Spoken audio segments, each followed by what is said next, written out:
અધ્યાય 13 શ્લોક 31-34.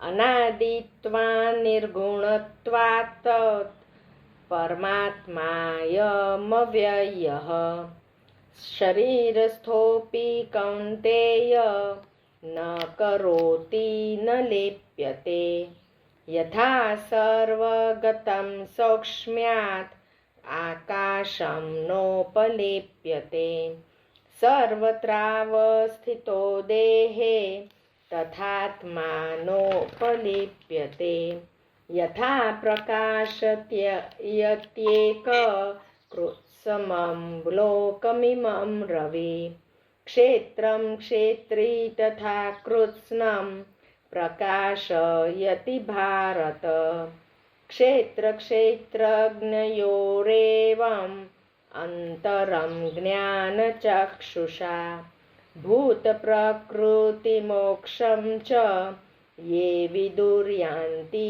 તે પરમ. હવે એક એક શ્લોકનું મીનિંગ જોઈ લઈએ. અનાદિત્વા નિર્ગુણત્વાત પરમાત્મા અવ્યયઃ શરીરસ્થઃ અપી કૌન્તેય ન કરોતિ ન લિપ્યતે. હે કૌન્તેય, અનાદિ હોવાને લીધે તથા નિર્ગુણ હોવાને લીધે આ અવિનાશી પરમાત્મા શરીરમાં રહેલો હોવા છતાં પણ ખરી રીતે ન તો કશું કરે છે કે ન તો લેપાય છે. એટલે એવું કહે છે, આ પરમાત્માનું ડિસ્ક્રિપ્શન આપે છે કે અનાદિ હોવાને લીધે આ જે તત્વ છે, પરમ તત્વ કે પરમાત્મા કે ચેતના કે જે કંઈ કહીએ તે એ અનાદિ છે. એટલે આ અગર જો આપણે આ સાયન્સ ઇન ડિસ્ગાઇઝ એટલે કે આની પાછળ આપણું વિજ્ઞાન એક છુપી રીતે ભગવાન કહી રહ્યા છે અને અત્યારના વિજ્ઞાનીઓ એ પુરવાર કરી રહ્યા છે. અત્યારના વિજ્ઞાનીઓ બી કહે છે કે આવું એક તત્વ તો છે કે જે અનાદિ છે, એનો કોઈ અંત જ નથી. એ ચેતના એની અંદર છે અને અનાદિ હોવાને લીધે તથા નિર્ગુણ હોવાને લીધે આ અવિનાશી પરમાત્મા શરીરમાં રહેલો હોવા છતાં પણ ખરી રીતે ન તો કશું કરે છે કે ન તો લેપાય છે. એટલે કે આ આત્મા શરીરમાં રહીને કશાથી લેપાતો નથી. લેપાતો નથી એટલે કે એની ઉપર કોટિંગ થતું નથી. તો હવે આપણે એવું માનીએ કે આ શરીરમાં રહે છે, નિર્ગુણ છે, કશું કરતો નથી, પણ એનાથી આ શરીર ચાલે છે. બરાબર? આપણે કહીએ કે આ આત્મા જતો રહ્યો એટલે પતી ગયું, ખાલી પંચમહાભૂતવાળું આ શરીર રહે, એની ચેતના જતી રહે. બરાબર?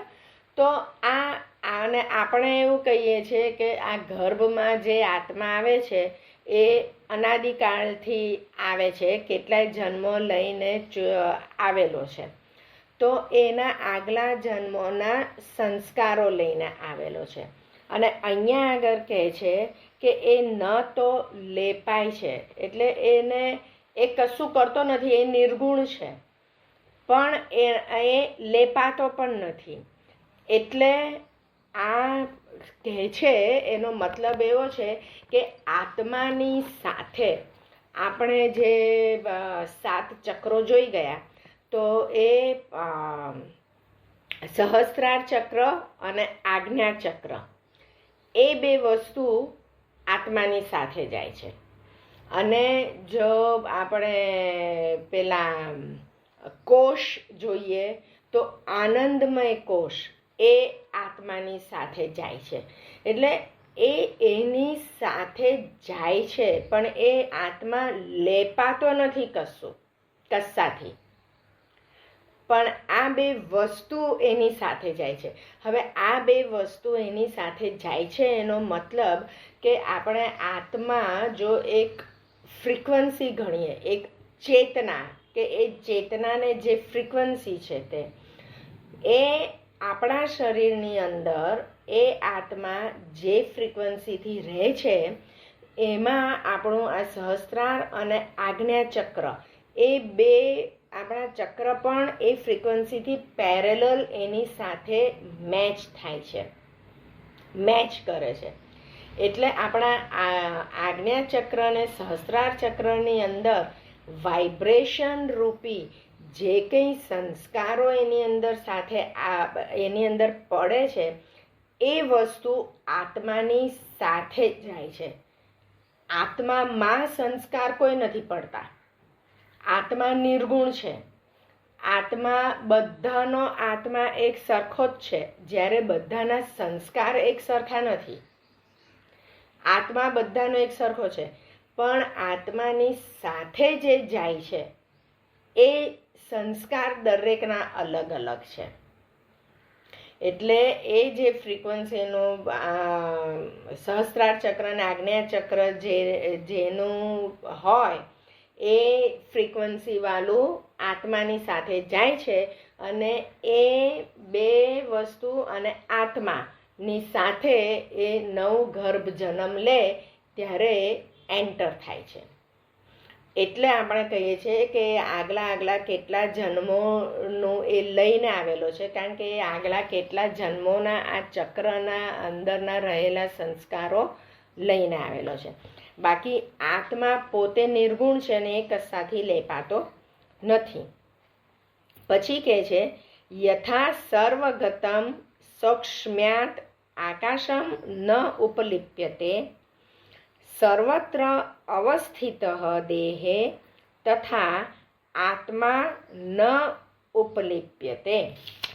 એટલે કહે છે કે જેમ સર્વ સ્થળે વ્યાપેલું આકાશ સૂક્ષ્મ હોવાને લીધે સ્થાનોના ગુણ દોષોથી લેપાતો નથી, એ જ રીતે દેહમાં સર્વત્ર રહેલો આત્મા નિર્ગુણ હોવાને લીધે દેહના ગુણોથી લેપાતો નથી. આ એક્સપ્લેનેશન આપે છે કે આત્મા નિર્ગુણ હોવાને લીધે દેહના ગુણોથી લેપાતો નથી. એટલે કે આત્માને સત્વ રજો તમસ ગુણ નથી હોતા. એ સત્વ રજસ તમસ ગુણ એ પ્રકૃતિમાંથી આવેલા છે, એ પ્રકૃતિએ બનાવેલા છે. અને પ્રકૃતિ ને પુરુષ બે ભેગું થાય ત્યારે જીવન થાય. અને એટલે કે આત્મા અને આ ત્રિગુણાત્મક એ બે વસ્તુ ભેગી થાય ત્યારે જીવન મળે. બાકી આત્મા તો નહીં તો બધે ફરતો જ હોય છે, અહીંયા આકાશમાં પણ હોય છે. એટલે એ એનર્જી એ બધે ફરતી જ હોય છે, ચેતના. પછી કહે છે કે યથા પ્રકાશયતી એકઃ કૃત્સનમ લોકમ ઇમમ રવિઃ ક્ષેત્રમ ક્ષેત્રી તથા કૃત્સનમ પ્રકાશયતી ભારત. એટલે કે છે હે ભારત, જેવી રીતે એક જ સૂર્ય આ આખાય બ્રહ્માંડને ઉજાડે છે એ જ રીતે એક જ આત્મા આખાય ક્ષેત્રને ઉજાડે છે. એટલે કે આ આત્મા આખા ક્ષેત્ર આપણું આ શરીર બન્યું, આપણું મનુષ્યનું ક્ષેત્ર થયું. કોઈકને પ્રાણીનો જન્મ હોય તો એ પ્રાણીનું ક્ષેત્ર મળે એને. પણ એ પ્રાણીના હવે આટલો મોટો હાથી હોય તો એ હાથીના એક કણે કણ એક કોષે કોષની અંદર આ આત્માની શક્તિ પ્રજ્વલે છે. અને એ આત્મા એક જ હોય છે, પણ એની એ શક્તિ આખા આટલા મોટા હાથીમાં પણ પ્રજ્વલે છે અને આપણા આ શરીરમાં પણ પ્રજ્વલે છે. જેવી રીતે કે એક જ સૂર્ય આખાય બ્રહ્માંડને ઉજાડે છે. બરાબર. પછી આગળ કહે છે કે ક્ષેત્ર ક્ષેત્રજ્ઞો એવં અંતરમ જ્ઞાન ચક્ષુષા ભૂત પ્રકૃતિ મોક્ષમ ચ યે વિદુહુ યાન્તિ તે પરમ. એટલે કે આ પ્રમાણે ક્ષેત્ર અને ક્ષેત્રજ્ઞના ભેદને તથા કાર્ય સહિત પ્રકૃતિથી મુક્ત થવાને જે માણસો જ્ઞાનચક્ષુ દ્વારા તત્વથી જાણી લે છે એ મહાત્માજનો પરમ બ્રહ્મ પરમાત્માને પ્રાપ્ત થઈ જાય છે. એટલે કે જે જાણી લે છે આ ક્ષેત્ર અને ક્ષેત્રજ્ઞના ભેદને, તો એ પરમ તત્વ એ મહાત્માજનો પરમ બ્રહ્મ પરમાત્માને પામી જાય છે. એમને પછી અહીંયા પૃથ્વી ઉપર જન્મ લેવો પડતો નથી. કોને? કે જે જાણી જાય કે ક્ષેત્ર અને ક્ષેત્રજ્ઞ કે આત્મા અને આ શરીર બે અલગ વસ્તુ છે. આત્મા આ શરીરને પ્રજ્વલે છે, ચેતના આપે છે, બધું જ, પણ એ આત્મા કશાથી લીપાતો નથી. આ વસ્તુ જે જાણી લે કે આ બધા સુખ દુઃખ એ બધા શરીરના છે, આત્માને કશું જ નથી થતું, એ આ વસ્તુ જાણી લે તો એ પરમાત્માને પ્રાપ્ત થઈ જાય છે. એને ફરીથી જન્મ લેવો પડતો નથી. તો આપણે બી આપણા બાળકને આ સતત આ જે ભગવદ્ ગીતાના શ્લોકો આપણે વાંચીએ છીએ અને સમજીએ છીએ, તો કન્ટિન્યુઅસ થ્રુઆઉટ કૃષ્ણએ કીધેલું છે કે તમે સમજો કે આત્મા અને શરીર બે અલગ વસ્તુ છે. એટલે આપણે આપણા બાળકને બી કહેવાનું છે કે અત્યારે તારું શરીર બની રહ્યું છે ગર્ભમાં, અને તારી અંદર જે આત્મા આવ્યો છે, તો અત્યારે તું જન્મ લઈશ એટલે આત્મા અને શરીર સાથે સાથે આખું આજીવન ચાલશે. પણ ધ્યાન રાખજે કે તારું આત્મા અને શરીર એ બે અલગ વસ્તુ છે, અને આપણે શરીરના ગુણદોષથી બહુ મોહી પડવાનું નહીં. એટલે મન ઉપર આપણે કાબૂ રાખીશું તો આત્મા અને શરીર બે અલગ છે એ ખબર પડશે.